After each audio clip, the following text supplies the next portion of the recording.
Students, आज हम लोग क्लास 9th का केमिस्ट्री चैप्टर 1 मैटर पढ़ेंगे। मैटर का मतलब क्या होता है? अगर कोई भी वस्तु जो जगह छेके, जिसके पास कुछ मास हो और वो विरोध उत्पन्न करे, तो उसको हम लोग क्या बोलेंगे? मैटर बोलेंगे। वही चीज़ देखिए यहाँ डिफाइन करके लिखा हुआ है, anything that occupies a space and have mass and offer resistance, that is called क्या? मैटर। देखिए यहाँ पढ़ना हम लोगों को classification of matter. Classification of matter 3 तरह से है। पहला, according to ancient philosopher. Ancient philosopher के अकॉर्डिंग जो है मैटर जो है ना 5 बेसिक जो है ना तत्व से मिलकर बना है, जिसको हम लोग क्या बोलते हैं? पंच तत्व। जैसे एयर हो गया, अर्थ हो गया, फायर हो गया, स्काई हो गया एंड वाटर हो गया, ये सब पंच तत्व है। ठीक है। सेकेंड, साइंटिस्ट के अकॉर्डिंग मैटर को जो है ना 2 भागों में बांटा गया। एक फिजिकल क्लासिफिकेशन के अकॉर्डिंग, फिजिकल क्लासिफिकेशन के अकॉर्डिंग जो है ना मैटर को 3 भागों में, सॉलिड, लिक्विड और गैस।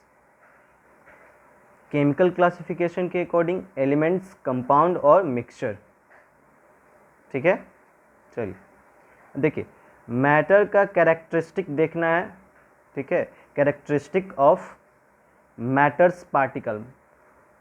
मैटर का जो पार्टिकल्स होते हैं उसके कैरेक्टरिस्टिक के बारे में हम लोग को पढ़ना है। देखिए, काइनेटिक थ्योरी के अकॉर्डिंग हम लोग चलेंगे तो पार्टिकल जो होता है मैटर का, जो भी पार्टिकल होता है, तो पार्टिकल के बीच में जो है ना स्पेस होते हैं। ठीक है।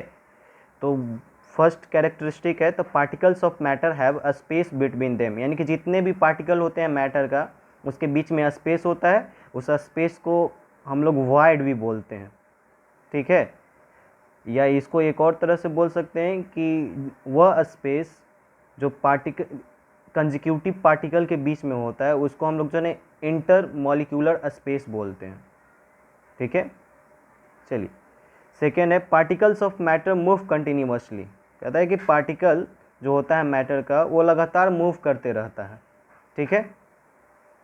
चलिए, थर्ड है आपका, particles of matter attract each other.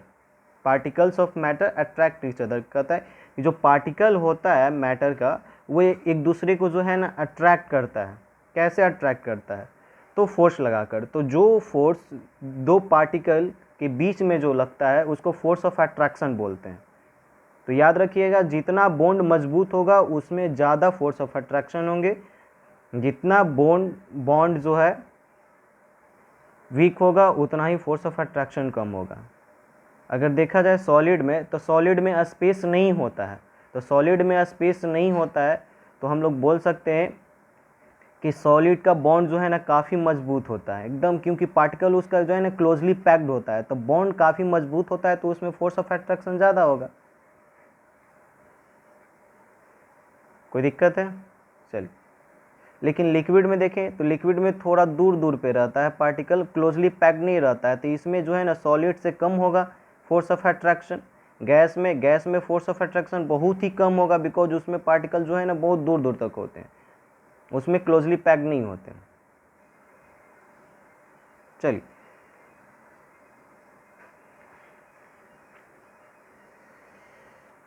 देखिए स्टेट्स ऑफ मैटर हम लोग पढ़ेंगे।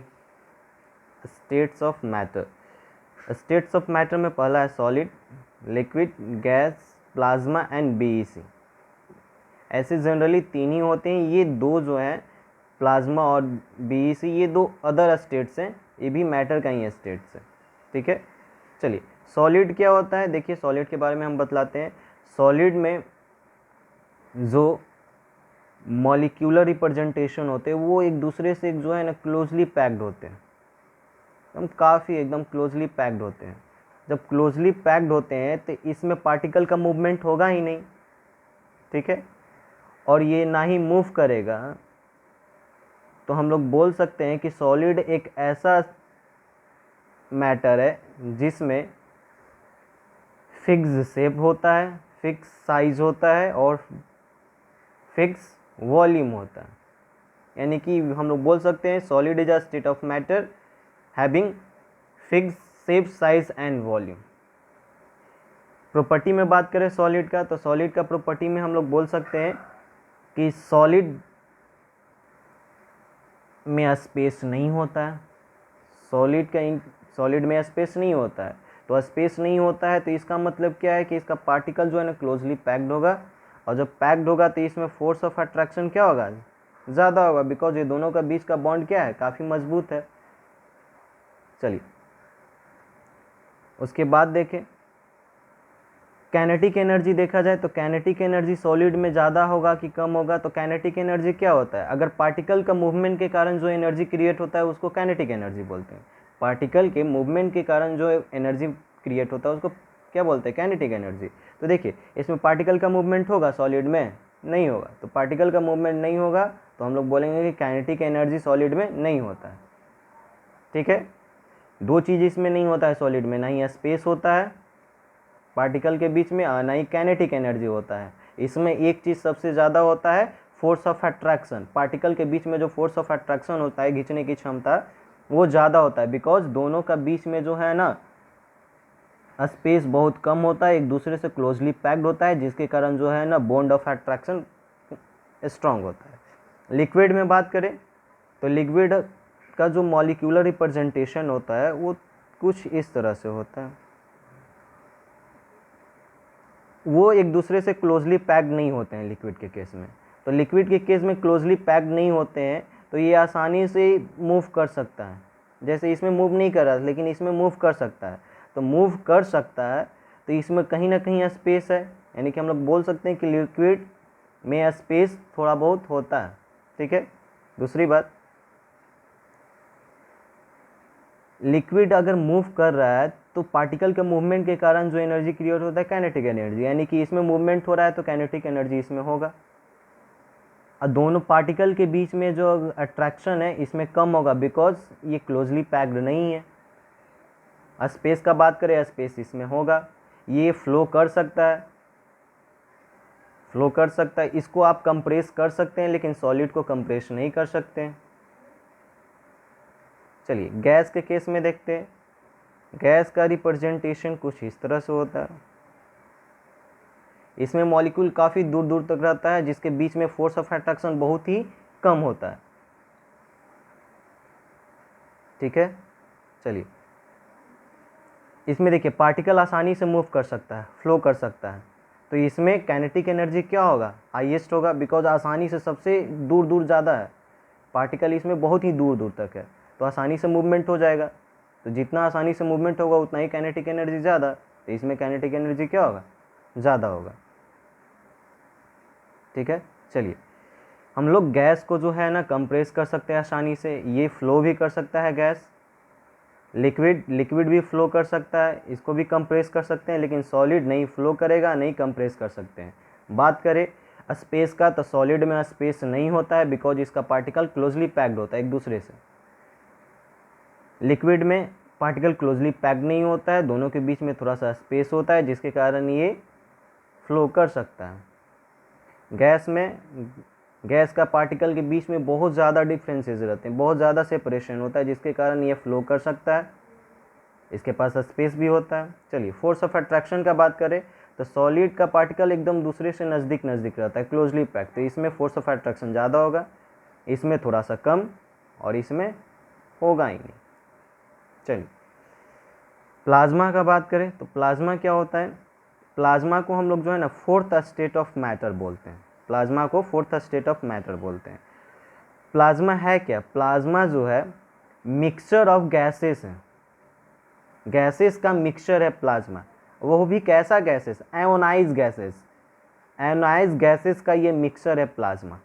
ठीक है, प्लाज्मा के कारण ही जो है ना सन हो गया, फ्लोरेसेंट बल्ब हो गया, ये सब जो है ना ग्लो करता है। जब प्लाज्मा आयोनाइज हो जाता है तब वो ग्लो करने लगता है। जैसे हम लोग इलेक्ट्रिसिटी देते हैं बल्ब में तो उसमें आर्गन गैस या नियॉन गैस भरा हुआ रहता है, नियॉन साइन बल्ब रहेगा तो उसमें नियॉन गैस भरा हुआ रहेगा, ऐसे जनरली आर्गन गैस भरा हुआ रहता है। तो जैसे ही हम लोग इलेक्ट्रिसिटी देते हैं तो उसके अंदर जो गैस होता है वो आयनाइज हो जाता है, तो प्लाज्मा ग्लो करना शुरू कर देता है, फिर वो बल्ब जलता है। फिफ्थ स्टेट है आपका बीईसी, बीईसी मतलब बोस आइंस्टाइन कंडेंसेट। ये जो है ना दो साइंटिस्ट जो है ना मिलकर इसको एक्सप्लेन किए थे, इसीलिए इनका नाम पड़ गया बोस आइंस्टाइन कंडेंसेट। पहला एक भारतीय जो है ना आइंस्टाइन थे, जिनका नाम क्या था, सत्येंद्रनाथ बोस और दूसरा अल्बर्ट आइंस्टाइन। इन्होंने ये बतलाया कि अगर फिफ्थ स्टेट को आपको जनरेट करना है तो जो टेम्परेचर होगा बहुत ही लो होना चाहिए, एकदम नेग्लिजिबल, टेम्परेचर एकदम नेग्लिजिबल होना चाहिए, तभी ये फिफ्थ स्टेट आपका काम करेगा, अदरवाइज नहीं करेगा। ठीक है, देखिए ब्राउनियन मोशन क्या होता है, कहता है कि ये ब्राउनियन मोशन पार्टिकल का मूवमेंट है, जो मैटर के लिक्विड के अंदर जो पार्टिकल होते हैं तो उसके अंदर जो मूवमेंट होगा पार्टिकल का एक दूसरे से कोलाइड करके, तो उसी मूवमेंट को जो है ना हम लोग ब्राउनियन मोशन कहते हैं। इसको देने वाला थे क्या, रॉबर्ट ब्राउन, इसीलिए उनका नाम क्या बन गया, Brownian motion. The random movement of macroscopic particles in liquid with the collision of other atom, करा है कि माइक्रोस्कोपिक पार्टिकल जो होता है लिक्विड में उसका रैंडम मूवमेंट दूसरे एटम के साथ कोलिजन करने पे, तो उसको हम लोग क्या बोलेंगे, ब्राउनियन मोशन। फिर से हम बतला देते हैं, आप ऐसे भी बोल सकते हैं, अगर लिक्विड में जो पार्टिकल होता है उसका अगर मूवमेंट होगा तो हम लोग उसको क्या बोलेंगे, ब्राउनियन मोशन। ठीक है, इसको एक और नाम से जानते हैं हम लोग, पेडेसिस। पेडेसिस एक ग्रीक वर्ड है जिसका मतलब होता है लैपिंग। लैपिंग मतलब जो है ना एक दूसरे से जो है ना कोलाइड करके मूवमेंट करना।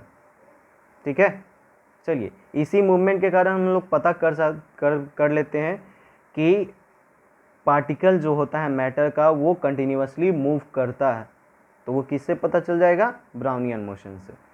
डिफ्यूजन क्या होता है, डिफ्यूजन पार्टिकल का मूवमेंट होता है हायर कंसंट्रेशन से लोअर कंसंट्रेशन की तरफ। जैसे अगर बात करें, मान लीजिए एक टैंक है एक दूसरा टैंक है, ये दोनों के बीच से जो है ना हम लोग नल लगा देते हैं, इसमें फुल भरा हुआ है इसमें खाली है, अगर इधर से चालू कर देंगे तो इस हायर ये भरा हुआ ये खाली है, इसमें से पानी इसमें जाएगा, तब तक